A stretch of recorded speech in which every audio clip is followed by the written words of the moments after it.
വെറുതെ ചൊറിയും കുത്തി വീട്ടിലിരിക്കുമ്പോൾ ഒരു പൂതി ഒന്ന് പുറത്തു പോയാലോ, അതും ഈ നട്ടപ്പുറ വെയിലത്തെ നല്ല പൂതിയാണേ.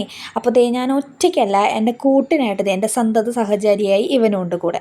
അപ്പോൾ ആദ്യം തന്നെ ഞാനൊരു തുണിക്കടയിലേക്കാണ് കേട്ടോ പോയത്. അവിടെ നിന്ന് 2-3 അല്ലറ ചില്ലറ സാധനങ്ങളൊക്കെ മേടിച്ച് അവിടെ നിന്ന് ഞാൻ ബില്ലടിച്ച് അവിടെ നിന്ന് ഇറങ്ങി. പിന്നെ ഞാൻ നല്ല കുട്ടിയാവാൻ തീരുമാനിച്ചിട്ടുണ്ട്, അതുകൊണ്ട് കുറച്ച് ഫ്രൂട്ട്സൊക്കെ ഞാൻ മേടിച്ചിട്ടുണ്ട്. ഞാനിനി ഭയങ്കര സ്ട്രിക്റ്റ് ഡയറ്റിലാണ്, അതുകൊണ്ട് തന്നെ ഫ്രൂട്ട്സൊക്കെ മേടിച്ചു. പിന്നെ ഞാൻ അവിടെ നിന്ന് നേരെ ഒരു പച്ചക്കറി കടയിലേക്കാണ് കേട്ടോ പോയത്. അവിടെ ഇഷ്ടംപോലെ പച്ചക്കറികളുണ്ടായിരുന്നു, പക്ഷേ ഞാൻ ആവശ്യമുള്ളത് മാത്രം മേടിച്ച് ഞാൻ അവിടെ നിന്ന് ഇറങ്ങി. പിന്നെ എവിടെ പോയാലും ഇവിടെ കയറിയില്ലെങ്കിൽ ഒരു സമാധാനം ഇല്ല കേട്ടോ. അവിടെ ഇത്രയും സാധനങ്ങൾ കാണുമ്പോൾ എനിക്ക് ഭയങ്കര ഇഷ്ടമാണ്. മാത്രമല്ല അവിടുത്തെ ഈ ഒരു മിറർ ഞാൻ എന്നും വന്ന് ഞാൻ വീഡിയോ എടുക്കുന്നതാണ് കേട്ടോ.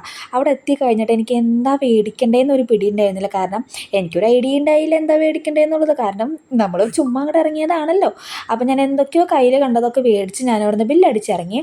പക്ഷേ ഏത് കടയിൽ പോയാലും ഈ ഒരു സ്പോട്ട് എപ്പോഴും ഞാൻ നോക്കാതെ പോവില്ല കേട്ടോ. എനിക്ക് ഇവിടെ എത്തിക്കഴിഞ്ഞ് കഴിഞ്ഞാൽ ഒരു കൺഫ്യൂഷനില്ല, എല്ലാം വാരിക്കൂട്ടാൻ തോന്നും. പക്ഷെ അങ്ങനെ തോന്നുന്ന നേരം നോക്കിയിട്ട് ഞാൻ വേഗം എനിക്ക് കയ്യിൽ കിട്ടിയൊരു സിപ്പപ്പും പിന്നെ എൻ്റെ ഫേവറേറ്റ് ആയിട്ടുള്ള ഒരു ഫ്രൂട്ട് സലാഡും മേടിച്ച് ഞാൻ അവിടെ നിന്ന് ഇറങ്ങി കേട്ടോ. പിന്നെ 2-3 സാധനങ്ങളൊക്കെ മേടിച്ചു. അങ്ങനെ ഞാൻ നേരെ വീട്ടിലെത്തി.